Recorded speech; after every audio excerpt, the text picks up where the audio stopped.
皇帝位，即係喺大家嗰個溝通中，係咪入咗皇帝位就除咗呢位老友講話喇叭消失之外，仲有咩好處？你哋係可以同大家分享一下，即係同有啲唔喺度嗰啲啊，直播緊聽緊我哋講緊 HiFi 嘅朋友分享下。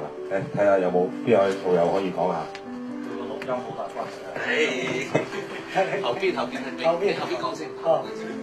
我覺得咧就坐喺皇帝位嘅話咧，最大嘅優勢就係你聽大動態嘅交響樂嘅時候咧，你會感覺到嗰個樂隊喺你嘅面前係展現到出嚟嘅。而你坐偏咗咧，嗰、那個樂隊咧係唔整齊嘅，也就講佢聲音嘅平衡度，左右聲嘅平衡度會差好多。拉件樂器嘅時候，即係你小提琴獨奏，或者你唔會覺得皇帝位好重要。就當你大動態或者大嘅現場交響樂嘅時候咧，咁你就覺得嗰個皇帝位係十分重要。呢個老友記，你發燒咗幾耐啊？可唔可以話俾我聽你燒咗幾耐？燒20年。好似啱咗位網友喺阿白雲藍添。我覺得咧，皇帝位咧始終係存在嘅，因為咧皇帝位呢張碟咧，阿 Eric 嗰張碟咧，我喺佢手上已經係 N 年前已經攞到位㗎啦，攞到手㗎啦。咁咧認真睇下咧，佢裏邊咧認真去介紹你點樣擺皇帝位。咁你皇帝位咧，無非咧我哋聽音樂咧，無非就係為咗達到嗰個還原舞台嗰種效果出嚟。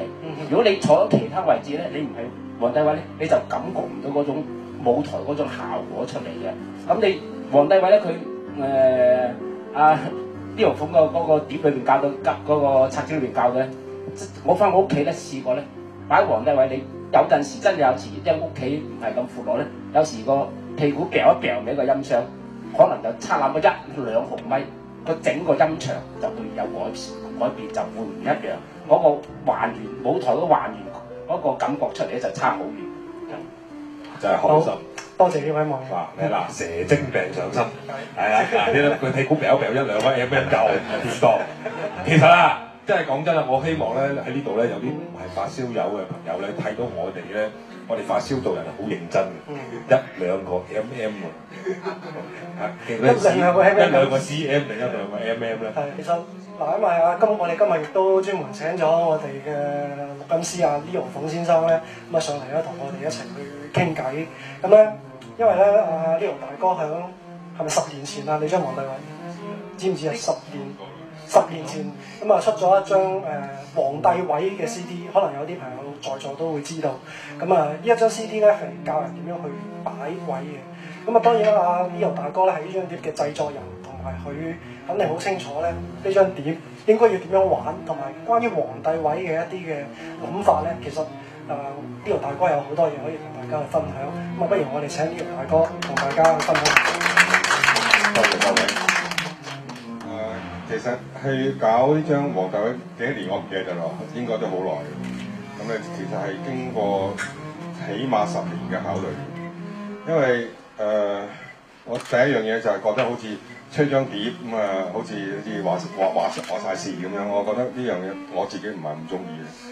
但係喺好多喺個呢個出碟之前嘅10年咧實在係覺得越嚟越有需要啦，好多朋友又好，或者係唔相識嘅同佢幫手擺位呢樣嗰樣咧，都係覺得一樣嘢就係去到真真正正要去同佢去教聲擺位咧係好困難，咁所以咧出咗呢張皇帝位。所以皇帝一邊嘅題目咧就我諗用過人都知道啦，就如果淨係玩 CD 咧包羅萬有。咁如果係黑膠咧，就嚟到就嚟出㗎啦嚇，呢個預先賣廣告。咁咧就我點解要出咧？同埋係呢啲入邊嘅內容點解要咁做咧？其實就係喺咁多年嘅經驗啦，玩 HiFi 啦、擺喇叭啦、夾器材啦各方面之外，仲有一樣嘅錄音。咁咧就我諗相識我嘅人咧都知道，大部分錄音係單點。單點意思咧就係用2個咪嘅，即係你100人又2個咪，1個人又2個咪，咁咧就係能夠將現場嗰個實況，咁咧就係用靠擺咪嘅方法咧技術咧，係將個現場我坐喺我呢個劇院個皇帝位喺度聽嘅時間咧係相差無幾，咁你就用呢個方法去擺呢個咪，咁好啦。即係擺2個咪最容易啦，2支咪冚唪唥搞掂嚇。咁啊，其實咧就係、我都練咗好耐，咁啊，直至到係去到咩情況咧？係去到突然間想起擺呢支咪其實係擺喇叭嘅相反，我要擺到呢兩支咪聽到結像，人喺呢個中間所有嘅定位、所有嘅層次啊，同埋呢一個同呢一個叫空間反射個比例。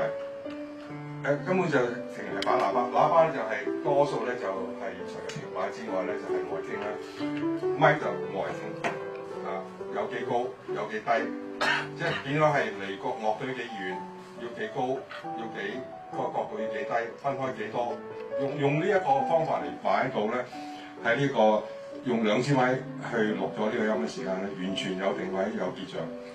咁喺咁嘅情況之下，我覺得其實都應該將所有呢啲自己能夠得到嘅心得就公開啦，俾大家參考啦，所以就做咗呢個皇帝位。其實咧有一樣嘢我講咧就係、將來你玩唱片又好 CD 又好，如果要擺位咧即係由個新嘅開始嚇，應該用 CD 先嘅。用咗唱盤嘅時間咧，你變咗嗰個真正嘅標準咧，可能有偏差。我就會自己咁多年都係要一個新嘅盤咧，我都係用個 CD 做咗標準，所有結像定位層次咁樣乜做好晒之後咧，先至去搞唱盤。咁就黃大煒要做就咁樣啦，就有咩問題咧？我諗要俾觀眾問先啦，係嘛？